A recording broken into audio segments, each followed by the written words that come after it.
기도하고 시작을 하겠습니다. 은혜로우신 아버지 하나님 감사합니다. 오늘도 하나님의 은혜 가운데 이 시간까지 살고 또 오늘 수요일 로마서 공부를 시작하게 해주시니 감사합니다. 듣는 자나 말하는 자나 성령께서 함께 하셔서 바울 사도를 통해서 성령께서 기록하신 이 로마서의 참뜻을 깨닫는 귀한 시간 되게 해주시기를 간절히 바라고 예수님 이름으로 기도드렸습니다. 아멘. 로마서 16장으로 이루어져 있는데 지난번에 처음에 서론할 때에 그 본론을 5가지로 우리가 5손가락에 기억할 수 있도록 해달라고 그랬는데 이 5가지 본론은 계속해서 여러분들이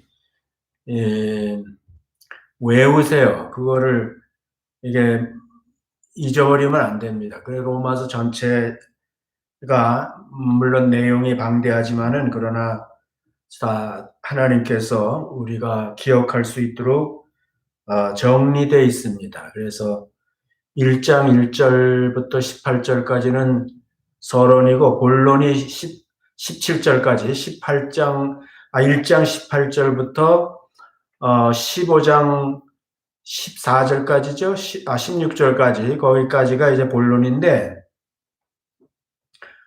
첫 번째는 1장 18절부터 3장 1장 18절부터 3장 20절까지 죄라고 그랬습니다. 죄에 대해서 얘기하는 거예요. 지금 우리가 공부하고 있는 부분이 바로 첫 번째 본론의 내용, 죄에 대해서 우리가 지금 공부하고 있고, 그게 끝나면은 이제 3장 21절부터 4장 26절이죠. 4장 마지막 절까지가 구원에 대해서 믿음으로 얻는 하나님의 의에 대해서 쓰고 있습니다. 두 번째가 구원에 대해서 3장 20절부터 4장 마지막까지, 그 다음에 5장부터 8장까지, 그건 외우기가 쉽죠. 5장부터 8장까지는 성화, 신학적인 용어로 우리가 성화라고 그러죠. 죄, 구원, 성화, 이렇게 기억하셔도 돼요. 또 다르게 얘기하면 신앙생활이죠. 신앙생활. 예수 믿고 구원받은 사람들이 어떻게 믿음 생활을 하나 하는 거를 이제 쓰고 있는 거고요. 그 다음에 이제 9장부터 11장까지는 하나님의 섭리라고 그랬어요. 이스라엘 백성들과 복음. 이 복음과 이스라엘 백성들은 어떻게 되는 것인가, 어떤 관계가 있는 것인가 하는 것을 쓰고 있는 거예요. 그래서 그 하나님이 이스라엘을 통해서 섭리하신다는 거죠. 이루어 가신다는 거죠. 복음을 이루어 가시고 이스라엘 백성들에게 이제 그 복음이 어떻게 적용되는지에 대해서 쓰고 있어요. 그 다음에 이제 12장부터 본론 마지막 15장 13절까지인가 16절까지 지금, 네, 거기까지는 이제 마지막 본론의 마지막 신앙, 열매 맺는 거라 그랬죠. 헌신이라 그랬어요. 신학적인 용어로 헌신. 그래서 우리가 이 5가지 죄, 구원, 성화, 섭리, 헌신, 이렇게 그 신학적인 용어로 외워두는 게 일단 좋죠. 그리고 그거에 대한 설명의 그 부제들을 우리가 또 알고 있으면 좋고요. 그래서 이 5가지는 항상 알고 있어야 돼요. 그래서 우리가 어디와 있는지, 내가 어느 부분을 공부하고 있는지를 알아야 됩니다. 왜냐하면 그걸 잘 모르면은 죄에 대한 얘기만 자꾸 하면 우리가 정죄받고 정죄가 된단 말이죠. 죄에 대해서 얘기하면은. 그러나 그건 정죄하기 위해서 죄에 대해서 얘기하는 것이 아니고, 우리가 무엇으로부터 구원을 받아야 되는지, 구원받아야 될 필요에 대해서 알게 해주시는 거죠. 그리고 또 우리는 구원받은 사람은 내가 어떤 상태에서 구원받았는지를 알게 되기 때문에 이 죄에 대한 얘기가 예수 믿고 구원받은 사람들에는 새로운 은혜가 될 수 있어요. 아, 내가 저런 상태에서 예수를 믿어서 구원을 받았구나 하고 감사의 내용이 될 수 있다고요. 구원받지 못한 사람은 자기의 상태가 어떤 상태인지 하나님 앞에서 그거를 깨닫는 거죠. 죄를 깨닫는 거예요. 그래서 구원에 이르도록 다음 본론의 다음 제목이 구원이니까 그 구원에 대한 기대를 갖게 되면은 이제 죄로부터 우리가 구원을 받을 수 있는 것이죠. 그래서 어쨌든 이거는 예수 이미 믿은 사람들이나 아직 구원의 확신을 갖고 있지 못하는 사람들이나 누구에게나 이 죄에 대한 부분은 사실상 중요하고 이거를 얼만큼 철저하게 죄에 대해서 이해를 하고 깨닫고 자기 자신의 상태로 이해하느냐의 정도에 따라서 이제 구원의 가치가 자기 그런 한 사람 한 사람에게 그 구원이 주는 의미가 다를 수 있다고요. 그 많이 탕감받은 사람은 더 감사한다고 그랬잖아요. 적게 탕감받은 사람보다. 그거는 사실 우리는 다 똑같이 탕감받았어요. 그거는 1만 달란트가 자기 능력으로 갚을 수 없는 것 같이 모든 사람은 다 죽을 수밖에 없는 영원한 형벌에 들어갈 수밖에 없는 죄인이거든요. 그런데 이제 그 상태를 모르니까 자기가 그 정도를 잘 모르니까 그거를 실제로 리얼하게 받아들이질 못하니까 이제 구원의 기쁨이 내가 구원받은 그 가치가 비례적인 것이죠. 비례적인 거. 그래서 어떤 사람은 정말 구원받은 것이 너무 좋아서 펄펄 뛰는 막 엉엉 울고 펄펄 뛰는 사람도 있어요. 실제로 이 구원의 가치를 그렇게 이해하는 사람들은. 그러나 어떤 사람들은 그냥 뭐 그렇구나. 내가 그런 죄인데 구원받았구나 하고 별로 그렇게 마음에 기쁨이나 어떤 그런 그 감격이 좀 다를 수 있죠. 그래서 그런 차이가 있는데 그거는 이제 얼만큼 우리가 이 죄에 대해서 자기가 잘 자기 자신에게 이해하고 적용하느냐에 따라서 구원이 그 사람에게 비례적으로 구원의 기쁨이나 구원의 가치가 구원이 가치가 다른 게 아니에요. 똑같은 건데 이제 그 구원의 가치를 그만큼 못 느끼는 거다 이 말이죠. 나는 여러분들이 이번 이 로마서를 또 공부를 하면서 여러분들이 정말 마음을 겸허하게 하고 이 죄에 대한 얘기를 불편하게 생각하기보다는 정말 우리가 훌륭한 의사를 만나서 내 병을 정확하게 진단을 받는다. 이런 생각을 하는 거죠. 그러니까 우리가 이걸 고쳐주기 위해서 예수님이 나는 건강한 자에게는 의원이 쓸데없다 이렇게 말씀하시면서 나는 병든 자에게라 의원이 쓸데 있듯이 나는 죄인을 불러 회개시키기 위해서 왔다 이렇게 말씀하셨으니까 우리를 죄로부터 구원하시고 또 의사로 따지면은 치료하시기 위해서 우리를 진단하시는 것이니까 우리가 불편하게 느끼는 것보다는 정말 겸허하게 이 죄에 대한 내용들에 대해서 우리가 확실하게 인정하는 인격적으로 인정하는 그런 여러분들이 되시기를 바라요. 이게 한평생 살아가면서 우리가 하나님의 말씀에 비추어서 이렇게 적나라하게 우리의 모습을 본다는 것이 쉽지가 않거든요. 물론 목사님들이 설교하면서 죄에 대해서 무섭게 얘기하고 그러면은 찔리기도 하고 뭐 그것 때문에 두려워하기도 하고 그러지만은 그런 것보다는 우리가 이 로마서에 종목종목 기록된 이 말씀 앞에서 우리 마음을 열고 이 말씀을 나의 모습으로 인정하는 그런 인격적인 죄의 고백이 인정이 필요하다고 생각합니다. 지난 시간까지는 인간의 그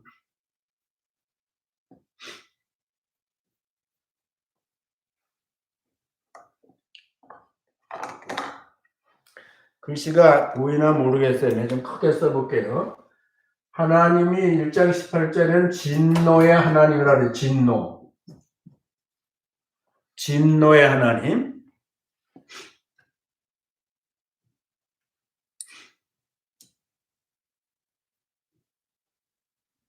제가 직접 모니터 하면서 봐야 되겠어요. 이게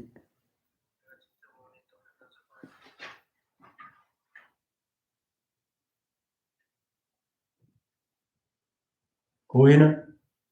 잘 안 보이네.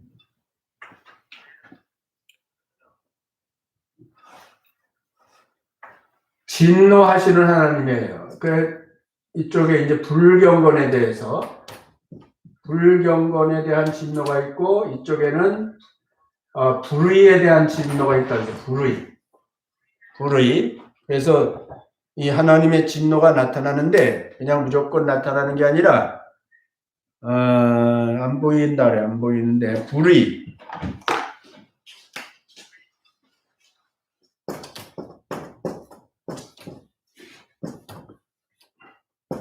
불경건 뭐 들으면 돼요. 불경건. 이쪽은 불의에 대해서. 근데 우리가 지난번에 불경건은 뭐냐 하면은 우상숭배라고 그랬죠. 우상숭배.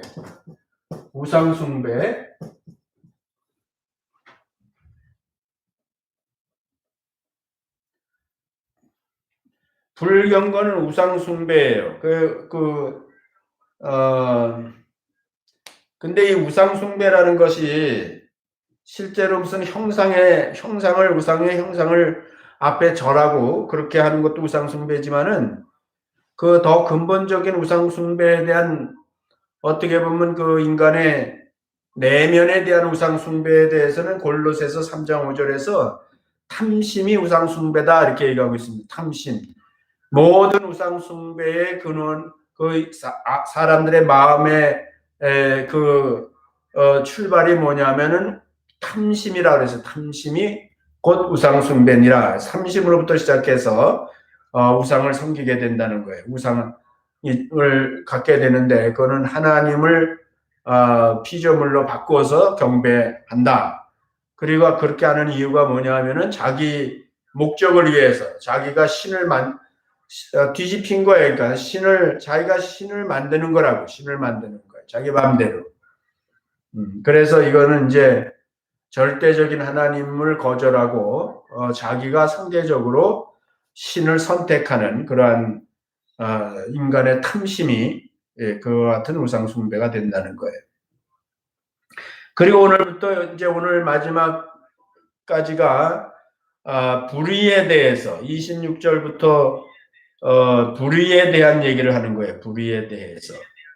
그래서 26절부터 읽어보면 이를 인하여 하나님께서 저희를 부끄러운 욕심에 내어버려 두셨으니 곧 저희 여인들도 순리대로 쓸 것을 바꾸어 영리로 쓰며 27절 이와 같이 남자들도 순리대로 여인 쓰기를 버리고 서로 향하여 음욕이 부릴 듯하며 남자가 남자로 더불어 부끄러운 일을 행하여 저희 그릇 때문에 상당한 복을 그 자신에 받았느니라. 그래서 이게 하나님과의 관계, 이걸 대신관계라 그랬잖아요. 하나님을 버리고 그 하나님과의 관계가 깨지니까 그 다음에 이제 수평적인 관계가 깨지는 거예요. 그 수평적인 관계에서 그 수평에 가장 가까운 수평의 관계가 누구냐 하면은 남자와 여자라고요. 하나님께서 처음에 하나님이 그 만물을 창조하시고 사람을 창조하신 다음에 독처하는 것이 좋지 않아서 보시기에 좋지 않아서 그 안에서 이제 갈빗대를 뽑았다고 얘기하지만 여성을 뽑은 거죠. 그래서 여성을 하나의 인격체로 만들었단 말이에요. 그래서 남자와 여자로 칭한다 이렇게 얘기하거든요. 그러니까 이게 이제 수평적인 관계에서 가장 기본 수평 관계 대상이 누구냐 하면은 남자와 여자란 말, 남자 여자. 이 남자 여자가 원래 하나였다고, 하나였는데 우리가 하나님이 이제 그것을 두 인격으로 만드셔서 인격적인 연합을 하는 거죠. 영적인 거는 물론 하나님 안에 있으니까 다 통일된 거죠. 인격적으로 이제 서로 연합이 이루어지는 거예요. 그 다음에 인격적인 연합에 의해서 이제 육체도 남자 여자로서의 기능적인 육체로 또 연합이 되는 거예요. 그 가운데서 이제 하나님은 독초하는 것이 보기 좋지 않았다 하는 것은 행복하지 않았다는 거예요. 행복하지 않았다. 수평적인 관계에서 하나님과의 행복하지 않았다는 얘기가 아니라 수평적인 관계에서 행복을 누리지 못하는 구조죠. 그러니까 이제 행복을 갖게 된 거예요. 행복을 갖게 된 거예요. 근데 이제 이게 하나님과의 관계가 깨지니까 수평적인 관계가 깨지는데 결국은 인간이 행복할 수 있는 아주 절대적인 대상인 그 남자와 여자 사이가 이제 깨지는 거죠. 그 남자와 여자 사이의 연합이라는 것은 하나님의 순리가 있고 영리가 있는, 여기 영리라고 그러는데 하나님의 순리를 영리로 바꿨다 그러는데 하나님의 순리는 합법적인 결혼을 의미하는 거예요. 물론 에덴 동산에서 아담과 하와의 연합하고는 지금하고는 큰 차이가 있을 수 있어요. 그럼에도 불구하고 하나님은 남자와 여자가 함께 이 결합하는 것에서 이 결혼이라는 제도를 통해서 하나님과 사람 앞에서 합법적으로 그리고 인격적으로 서로 합치는 거, 결혼하는 거에 대해서는 하나님이 지금도 그것을 하나님의 뜻으로 그 성경은 쓰고 있습니다. 그래서 남자와 여자라는 것은 결국은 이 결혼이라는 합법적인 결혼이라는 범위 내에서 그리고 그것이 서로 남자와 여자가 서로 사랑하는 가운데서 그렇게 해서 이제 결혼이 이루어지는 것은 오늘날의 순리라고 오늘날의 순리가 될 수 있어요. 이 세상에서. 그런데 이제 그것이 깨진 거죠. 깨져서 이 사단이 계속 인간의 행복을 뺏어가는 거예요. 행복을 뺏어가는 방법이 뭐냐 하면은 이 남녀의 관계를 이성의 관계를 자꾸 파괴시키는 게 순리가 아니라 영리로 사용하게 만드는 거예요. 그 얘기를 지금 하고 있는 거예요.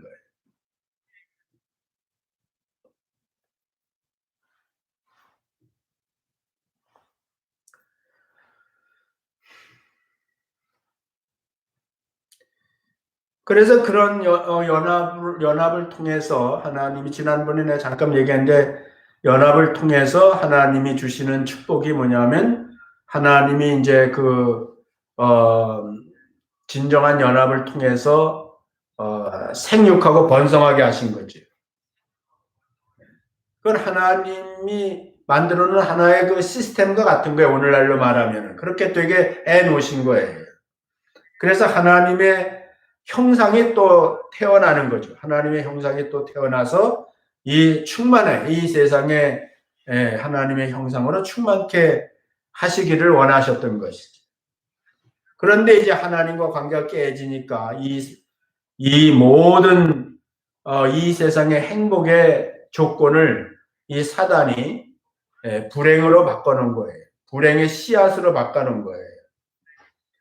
그래서 그 태어나는 사람마다 다 죄인이고 그 죄가 해결되지 않는 한은 결국은 이제 이성이 파괴될 수 있다는 거예요. 사단은 계속해서 지금 그나마나 합법적인 결혼을 이제 계속해서 방해하고 그것을 이제 완전히 깨뜨려 버리는 가정을 파괴해 버리는 그리고 하나님의 형상이 아니라 사단의 형상으로 만들어서 이 땅에 번성케 하는 것 그것이 이제 사단이 하는 짓이고 그거는 뭐 에덴 동산 이후로 오늘날까지 계속해서 성경에 써 있는 것만 보더라도 그거는 얼마나 집요한지 몰라요.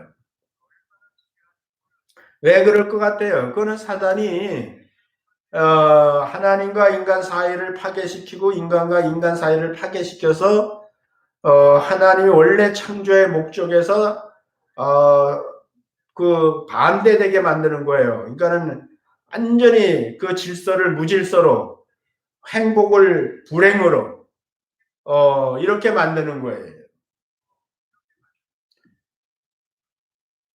그것이 이제 사단의 세계죠. 사단의 세계, 악한 사단의 세계라고 봐야 되는 거예요.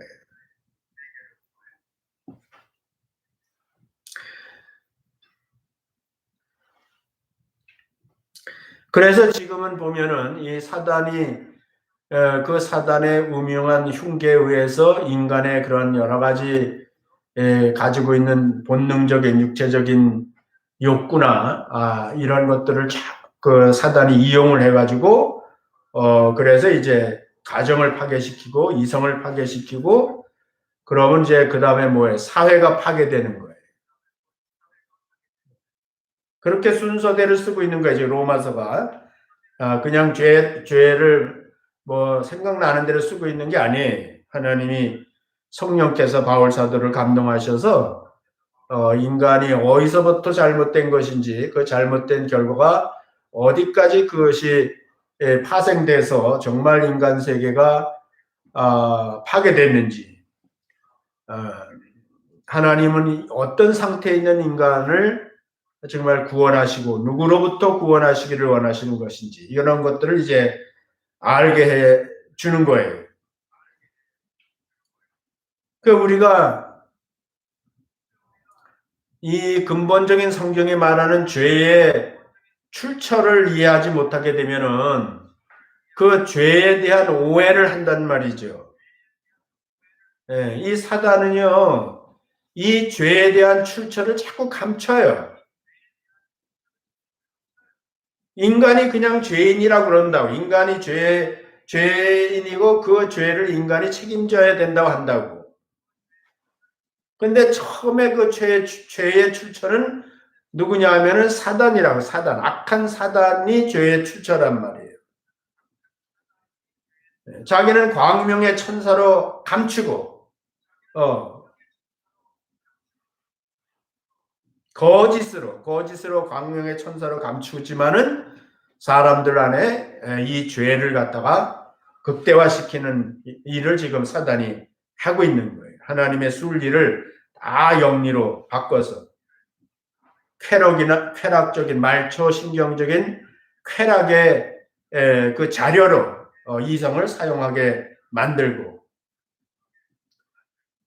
그 이성의 순리를 벗어난 영리의 타락은 동성애죠. 동성애. 남자가 남자로 더불어 여자가 여자로 더불어 부끄러운 일을 행하게 되었다 이렇게 얘기하고 있는 거죠.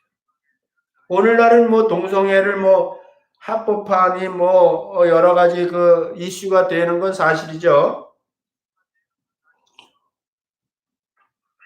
심지어는 뭐 교회에서도 동성애에 대해서 더 이상 정죄하지 말고 그들도 구원의 대상이니까 우리가 사랑해야 되고 그거는 뭐 인정해야 된다 이렇게 얘기하는 사람들도 있고 심지어는 뭐 동성애자를 그런 사람들을 위해서 목회할 수 있도록 하기 위해서 목사로 세워야 된다 해가지고 동성애자를 목사로 세워주는 그런 교단도 있지요.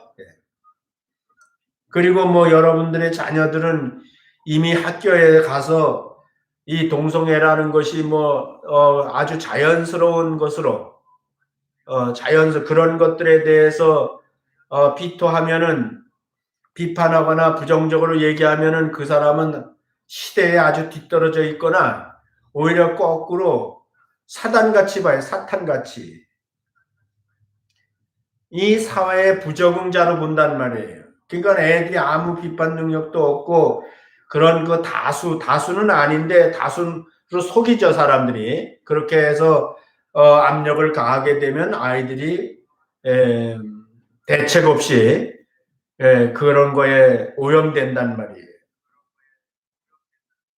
그 사단이 아주 교묘하죠. 아주 사단이 열심히 해요. 사단이 얼마나 열심히 하는지 모릅니다. 하여튼 그 열심은 따라갈 수가 없는 거예요. 그 이단들이 더 열심히 하잖아요. 기독교 안에서 빙자하여 속여서 그 이단들을 보면 얼마나 열심히 하십니까? 우리는 하나님의 백성이고 정통성이 있고 그렇다고 하지만 얼마나 우리는 거기다 비하면 게을른가요? 그러니까 사람들은 결국 영향을 받는 거예요. 이런 악한 사단이 뒤에 숨어서 아주 근사하게 포장을 해가지고 그렇게 사람들을 속이는데 그런 것들이 한 번, 두 번 처음에는 그 거부 반응이 있다가도 계속 그것이 주변에 다가오고 그걸 합리화시키고 다수가 또 그것에 대해서 긍정적인 태도를 보이거나 이렇게 하면 이제 견디지 못하죠.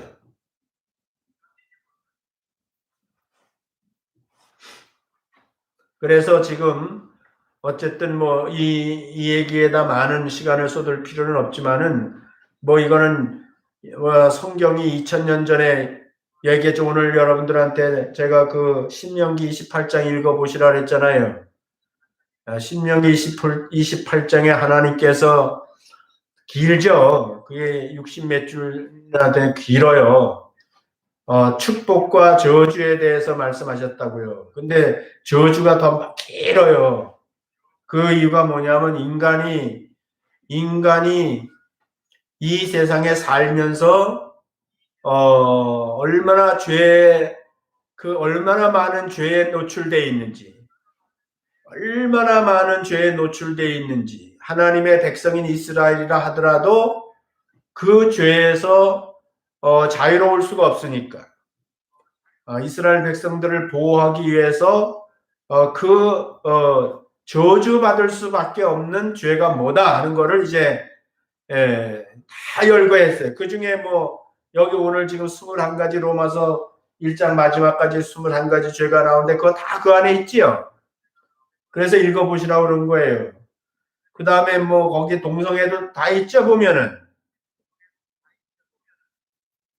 그 바울 사도가 2000년 전에 쓰기 이전에 벌써 인간 세계에서는 그런 것들이 있었다고요. 그러니까 그게 사단이 얼마나 집요하게 그것을 가지고 인간을 아주 파괴시키는 거죠. 이 세상을 완전히 파괴시키기 위해서 그것을 수단으로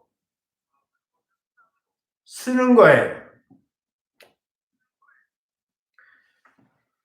그 여러분들이 그냥 사회적인 윤리나 도덕이나 개인적인 순결이나 이런 차원에서 이 성적인 문제를 이해하려고 그러면 안 돼요. 지금까지 그렇게 했기 때문에 사실은 사단이 지금까지도 그걸 가지고 아주 효과적으로 이 세상을 파괴시키고 있는 거예요. 이거는 그 사탄이 가장 강력한 무기로 사용하는 것이라는 것을 알아야 됩니다. 그래서 이런 것에 대해서는 우리가 만지지도 말라 그랬죠. 만지지도 말라고. 맛보지도 말고 만지지도 말라고. 예수 믿고 구원받은 하나님의 자녀들은 그런 유혹에 항상 사단이 공격을 하죠. 목사님들도 쓰러뜨리고 교회에서도 그런 부끄러운 일들이 일어나게 되고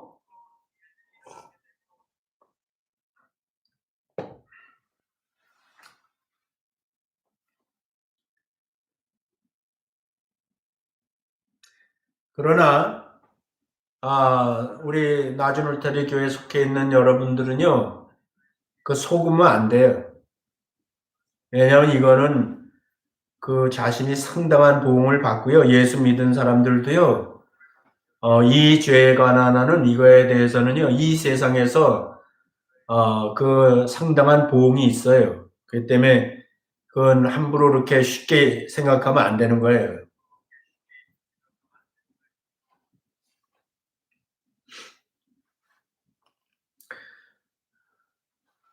그 여러분들이 이제 합법적으로 결혼을 해서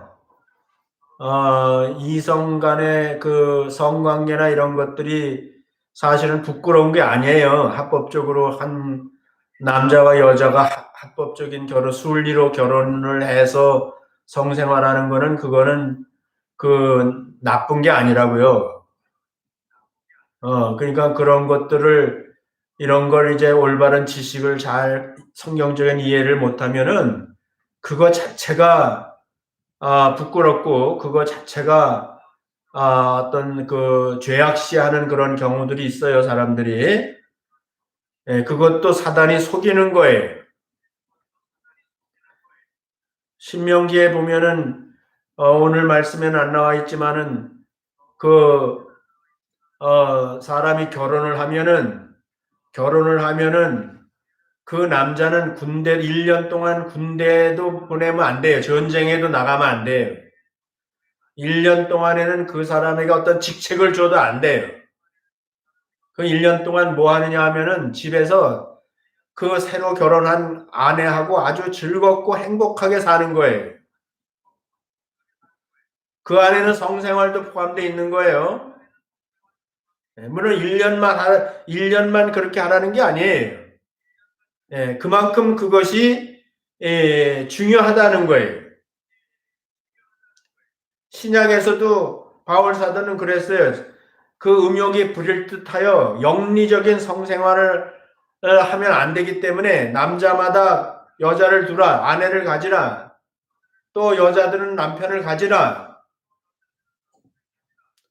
그래서 그 합법적인 안에서 순리적인 그런 성생활을 잘 하는 것이 그것이 하나님 앞에 옳은 것이다. 그리고 사단의 더러운 유혹과 영리, 타락을 막는 길이단 말이에요. 적극적인 것은 우리가 하나님 안에서 행복한 거고요. 다른 면에서는 사단의 유혹에 기회를 주지 않는 거예요. 시험할 기회를 주지 않는 거예요. 그래서 그 특별한 이유가 없이 나이를 많이 먹어서 뭐 성생활을 할 수 없다든지 아니면 뭐 어떤 합의에 의해서 좀 더 고상한 삶을 살겠다는 뜻으로 그렇다든지 이런 건 있을 수 있는 일이에요. 합의한다는 거는 성경에서. 그러나 그것을 거부한다든지 자기 의무를 그 고린도서에서는 그걸 의무라고 그랬다. 해도 되고 안 해도 되는 게 아니고 그건 의무라고 그랬어요. 의무라는 것은 반드시 해야 된다는 거예요. 그리고 자기 몸을 자기가 주장할 권리가 없고 그거에 관해서는 상대방이 권리가 있다는 거예요.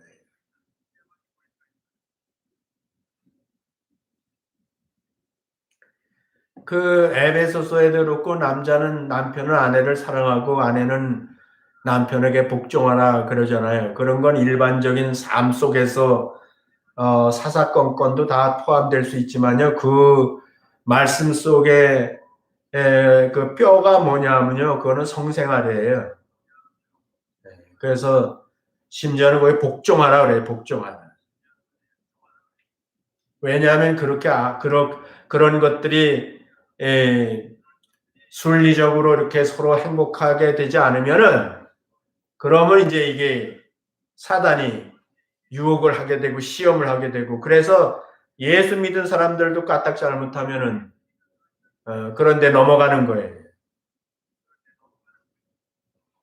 내가 오늘 뭐 얼굴을 보지 않으니까 조금 자유롭게 얘기하는 건데 나는 여러분들을 그 사랑하고 내가 아는 성경적인 지식을 가지고 얘기하는 거니까 앞으로 남은 생애 동안 살면서 여러분들이 그런 것들을 소극적으로 부정적으로 생각하거나 비신앙적으로 생각하거나 죄악시하거나 이렇게 하지 말고요. 오히려 그런 것들에 대해서 하나님께 감사하고 서로 정말 피차 뜨겁게 사랑하는 그러한 관계가 되는 것이 좋은 거예요.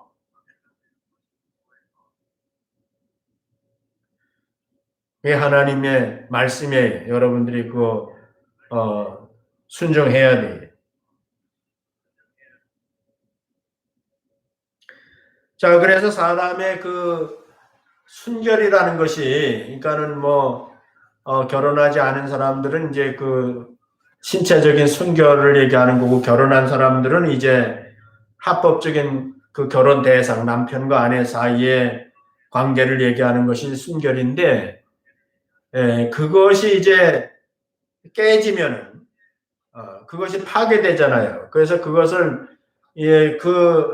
사람의 성적인 순결은, 인간의 최후의 보루라고 그랬어요. 인간의 윤리의 최후의 보루라고 그랬어요. 그래서 그게 무너지게 되면은 저수지에 물이 잔뜩 있다가 뚝이 무너지면 그 물이 그냥 다 파괴적으로 쏟아지는 거예요. 파괴적으로. 아무데나 막 물이 흘러서 다 못 쓰게 만드는 거예요. 그러니까 이 성적인 문제에 대한 순리가 깨지면은, 이 순결이 깨져버리면은 그 다음에 그 마음이 상해버려요. 그 마음이 상실해진 거예요. 그 마음에 뚝이 없어졌단 말이에요. 그래서 그 뒤에 이제 온갖 죄가 나타나게 되는 거예요. 그게 이제 28절부터 마지막 32절까지인데 여러분들도 성경 보세요. 오늘 신명기 보신 분들 다 기억할 수 없겠지만 한번 같이 보라고요.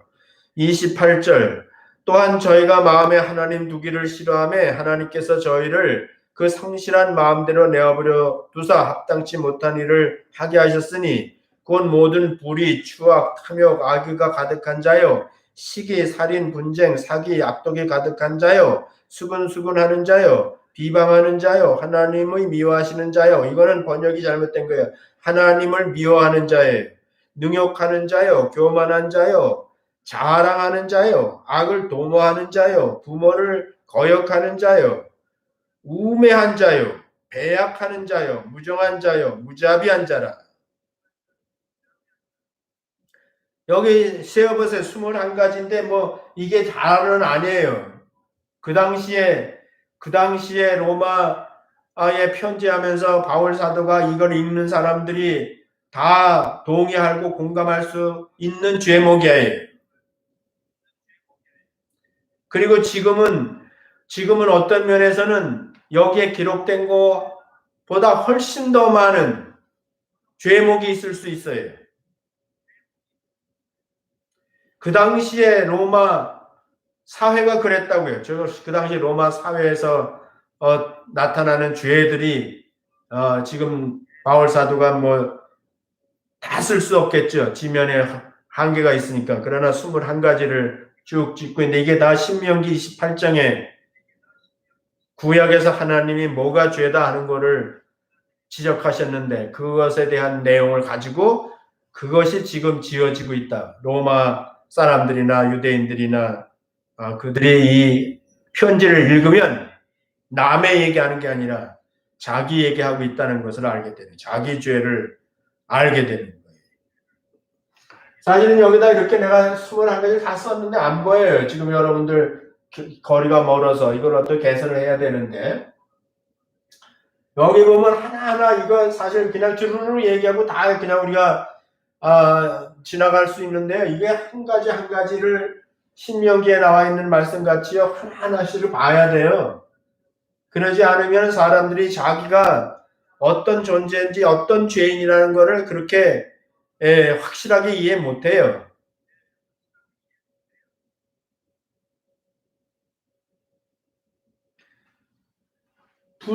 부정이라는 말, 불의는 부정한 거예요. 부정한 거, 추악, 탐욕은 욕심이에요.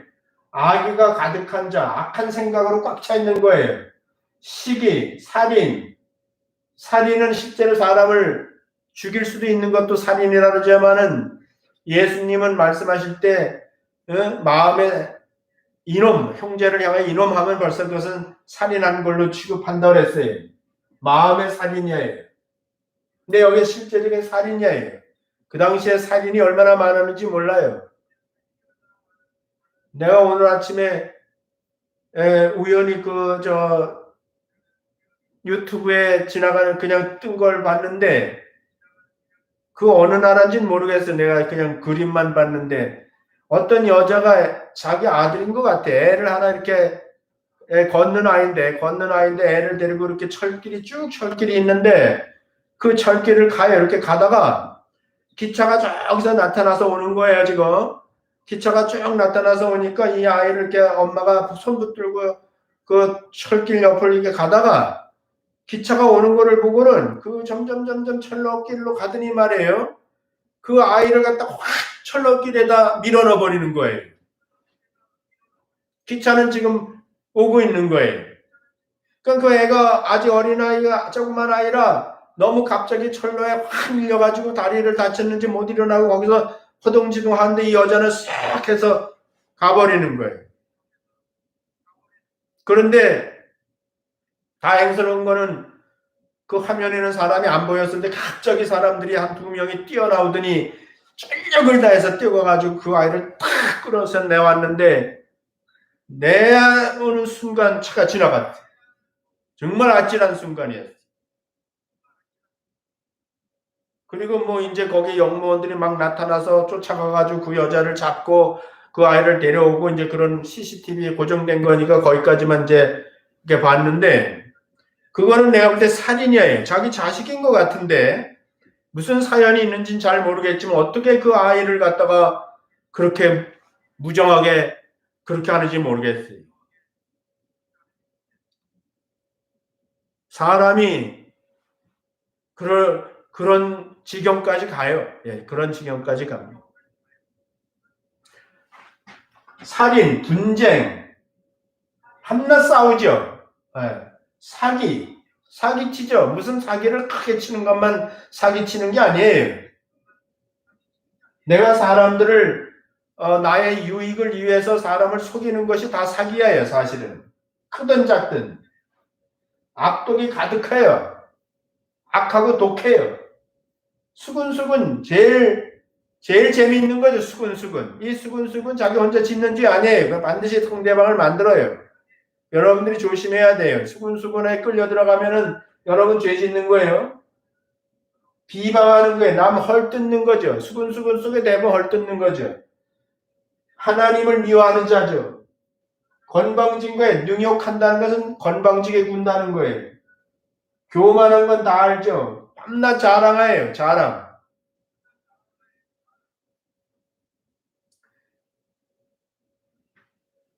뭐 이쪽도 똑같아요. 악을 도모하고 부모를 거역하고 이거 사실 하나씩 신명기에 있는 대로 민수기에 있는 대로 레위기에 있는 대로 우리가 이거 공부해야 돼요. 뭐가 부모를 거역하는 내용이 뭔지 이 부모를 거역하는 거는 신명기 읽어봤죠. 그거는 살려두면 안 되는 죄죠. 애야 약속을 어기는 거죠. 무정하죠. 무자비한 자죠. 그 당시 로마 사람들이 얼마나 무정하고 무자비했는지 아세요? 이 사람들이 자기들이 다 이와 같은 죄악 가운데 살기 때문에 예수 믿는 사람들이 나타나가지고 거룩하게 살고 반듯하게 살고 진실하게 사는 게 너무 싫은 거예요. 자기들이 정죄가 돼가지고 회개하고 돌아오기는 싫고 그래서 기독교인들을 핍박할 때 지난 시간에 얘기했죠. 그건 네로 황제가 자기 개인의 생각으로 핍박한 거는 그렇게 할 수가 없어요. 사람들이 국민이 다 따라주지 않으면은 그거는 그 로마에 있는 귀족들이 뭐 꼭 귀족들만은 아니지만 이 사람들이 얼마나 악한지 그 예수 믿는 사람들을 폭력의 대상으로 자기의 그 더러운 악하고 더러운 상실한 그 죄의 만족을 위해서 희생양으로 예수 믿는 사람들을 정해가지고 그 사람들을 원형 경기장에 끌고 나와서 살아있는 사람을 사자나 호랑이나 이 맹수들이 나와서 그 자리에서 목을 물어 죽이고 그 몸을 갈기게 찢어서 먹고 그런 거를 극장에 앉아있듯이 다 둘러 앉아가지고 그 소리를 지르면서 박수를 치면서 그걸 즐기던 사람들이라. 얼마나 무자비한 인간이. 로마 군인들은 전쟁에 나가서 사람들을 죽일 때에 특히 임신한 여자들을 찾으면은 살아있는 채로 배를 갈라서 칼로다가 살아있는 임신한 여자의 배를 갈라서 창 끝으로 그 안에 있는 어린 생명을 찍어서 높이 들고 히히덕거리고 그렇게 무자비한 사람들이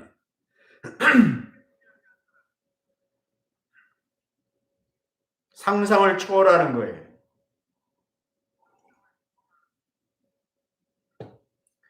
전장에서 전리품으로 뺏어온 그 많은 금은 보화를 귀족들한테 다 나눠주고 이 귀족들이 나중에는 너무 돈이 많고 물자가 풍부해가지고 타락할 대로 타락해서 성적인 타락은 물론이고 만족 못하니까 동성애까지 하고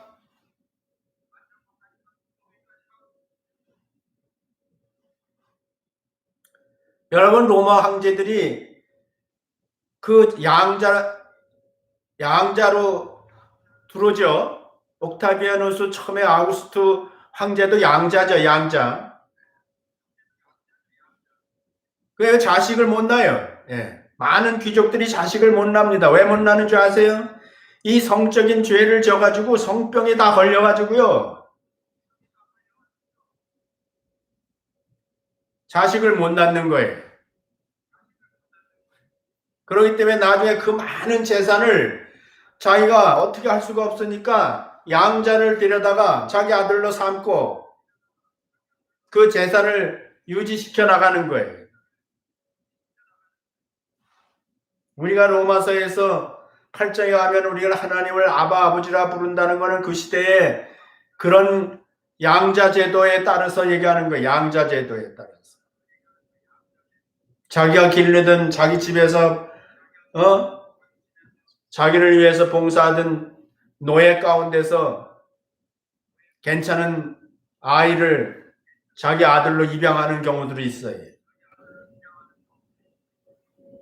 그래서 그렇게 되면 이제 법정에 가가지고 그 주인을 향해서 아버지라고 부르라고 그러면은 아바 아버지라고 부르면은 이제 법적으로 아들이 돼서 그 모든 상속권을 다 갖게 되는 거예요.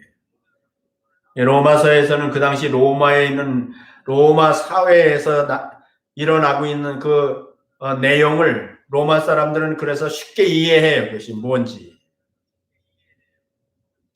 그런 세계, 그 시대라고. 그런데 지금 우리가 사는 세상은 거기다 대면은 아마 전 세계적으로, 그건 로마, 사실 그때는 그 로마라는, 물론 다른 도시도 그러긴 했어도 로마라는 그 한정된 지역에서 일어나는 그 귀족들 사회에서 일어나는 일이죠. 근데 지금은요, 온 세상이 성적인 타락은 물론이고 무자비하고요.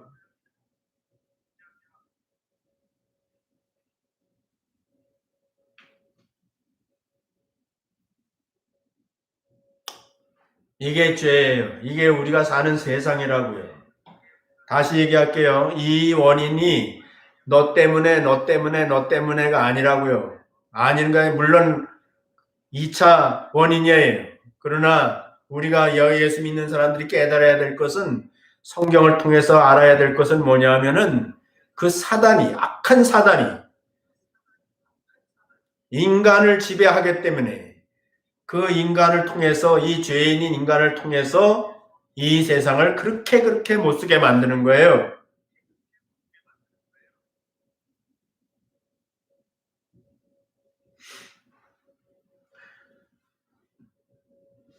감사한 것은 하나님이 그냥 계시지 않는다는 거죠.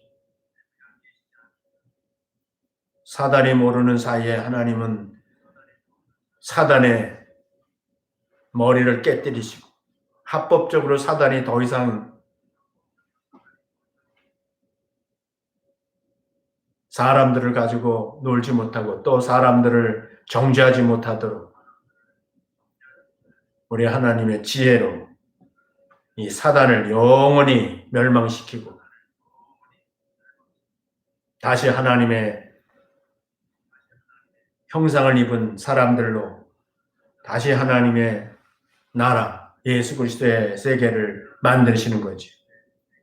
여러분과 제가 예수 믿었지만 이 예수 믿었다는 것이 이런 거대한 영적 세계에 그 절대로 우리가 해결할 수 없고 빠져나올 수 없는 그 엄청난 사단의 세계의 소나기에서 이 벗어나는 거예요.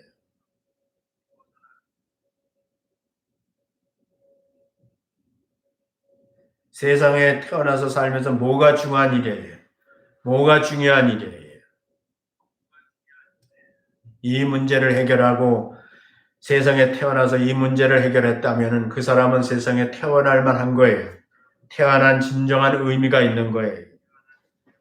여러분들이 뭐 얼마나 유명해지고 세상에서 얼마나 많은 돈을 벌고 얼마나 여러분들이 이 세상에서 즐겁고 행복하게 살 수 있는지는 모르겠지만은 그 모든 것들은 다 헛된 거예요. 이걸 깨닫지 이걸 해결하지 못했다면, 이 죄를 해결하지 못했다면.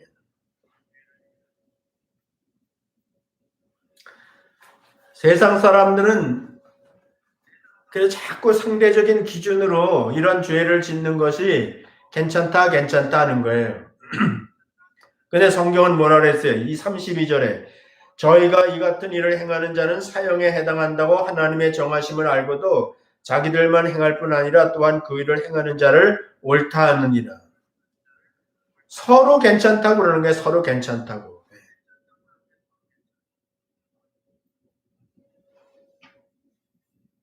세상의 기준이, 도덕이나 윤리의 기준이 점점 내려가도요.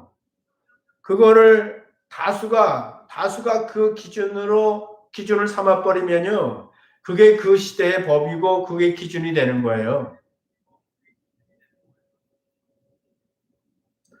그래서 이 범죄 사단이 제일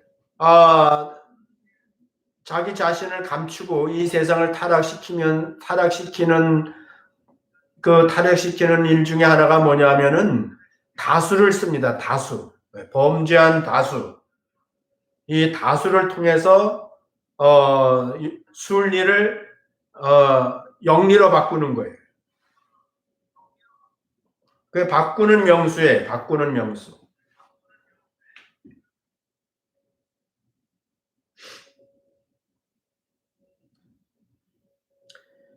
자, 이제 마지막 정리해 볼게요.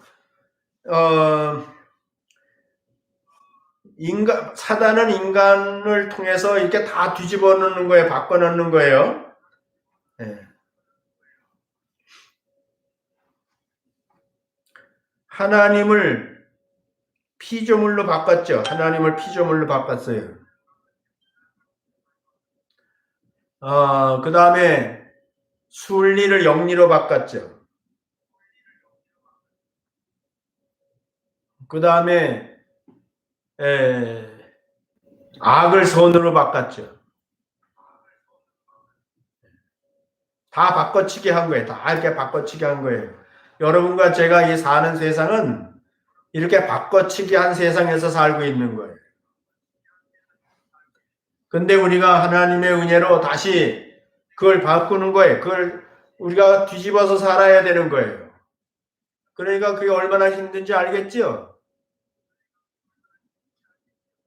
그러나 우리가 그렇게 살 수 있는 능력이 있어요. 왜냐하면 하나님이 우리와 함께 하시고 성령께서 우리의 믿는 자들 안에 계시기 때문에요. 우리가 그거를 뒤집을 수 있어요. 뒤집는다는 것은 바로 세운다고 바로. 예수 믿고 예수 믿은 사람들의 사는 기준은요, 바로 사는 거예요. 바로 사는 거. 바로 산다는 게 뭐냐면 사단이 뒤집어 놓은 거를 하나님의 순리로 바꾸는 거예요. 뭐 특별한 일을 하는 게 아니에요.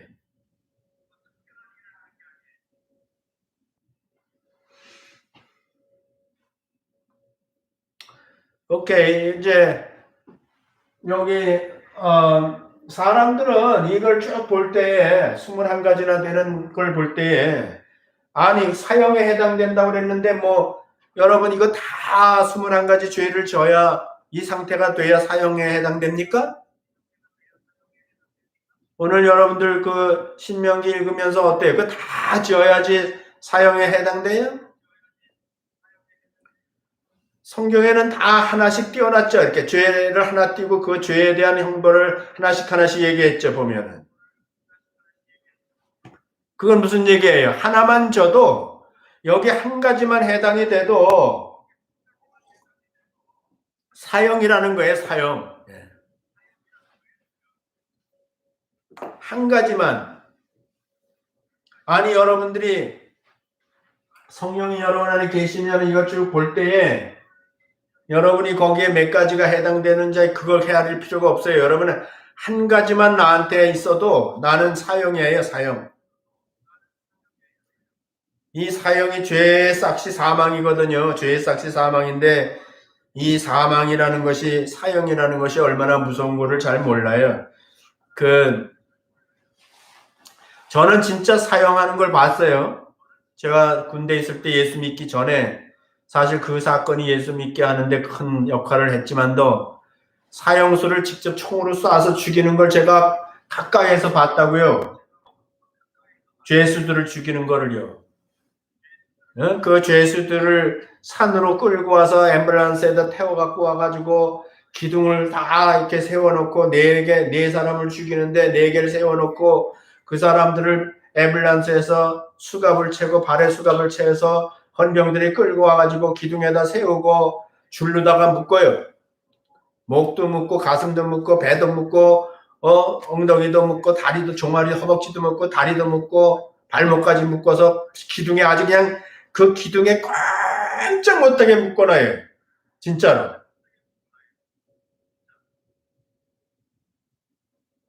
절대로 그 기둥에서 벗어나지 못해. 그 사람들이 죄수들이요. 그렇게 기둥에 꽁꽁 묶여 있는데요. 옆에서 보는데 바들 떨어요. 바들 떨고요. 그리고 나중에는요. 대소변을 싸요. 얼마나 무서운지. 눈을 시꺼먼 헝겊으로 눈을 가리게 되면요. 그 다음부터는 이 사람들이 말해요. 너무 바들바들 떨고요. 왜냐면 지금 어느 순간에 자기 심장에 총알이 와서 베낄지 모르는 거예요. 그 상황이 너무 두려운 거예요. 무서운 거예요. 그 죄의 싹시열 이 세상에서 이 세상의 기준으로다가 죽이는 거예요. 그거는 그런 건데도 정말 무서워요.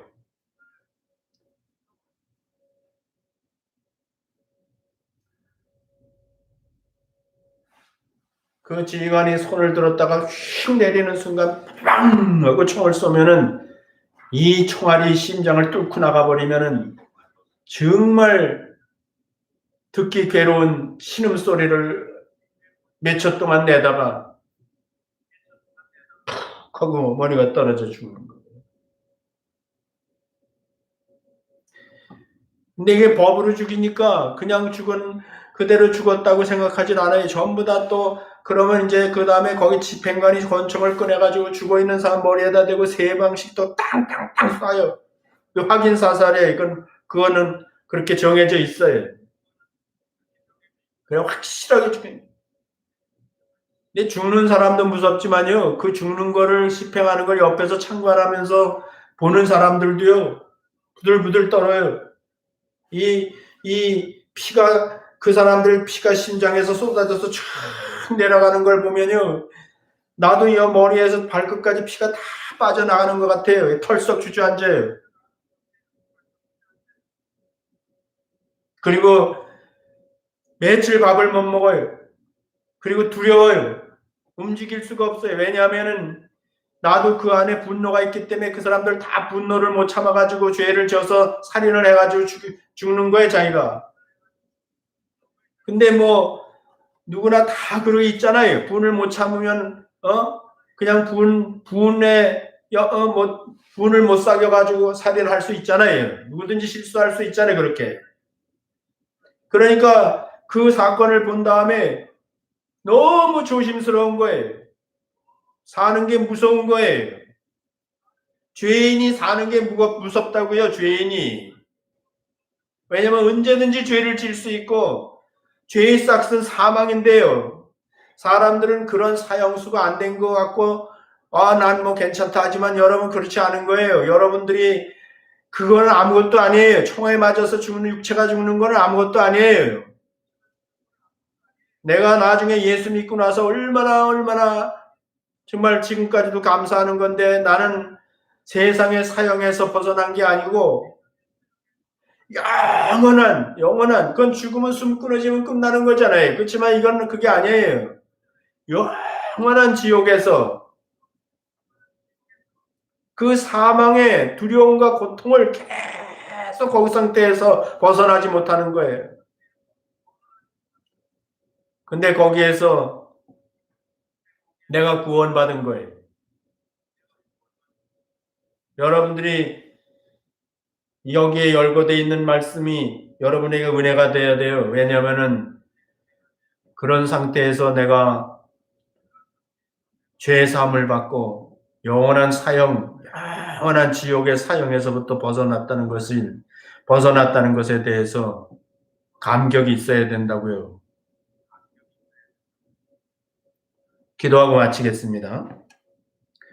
은혜로우신 아버지 하나님 감사합니다. 오늘 저희들이 또 로마서 본론의 죄의 부분의 첫 번째 모든 인간의 기본적인 타락에 대해서 볼 때에 참으로 여기에 우리의 모습들이 기록되어 있는 줄로 믿습니다. 사랑하는 주님의 귀한 아들, 딸들이 이건 그냥 기록되어 있는 말씀으로 보지 않게 하시고, 오늘 우리가 하나님의 법정에서 우리 자신이 어떤 모습인지를 볼 수 있는 겸손한 마음이 되게 하여 주시고, 이런 상태에서 이 모든 저주를, 모든 심판을 예수님이 대신 받으시고 믿음으로 구원을 받아 하나님 앞에 의롭담을 얻게 되었다는 것이 얼마나 놀라운 것인지를 진실로 깨닫고 하나님께 감사할 수 있는 구원에 대한 확신과 기쁨을, 그 감격을 하나님 앞에 고백할 수 있는 성도들 되게 하여 주시기를 간절히 바라고 예수님 이름으로 기도드렸습니다. 아멘.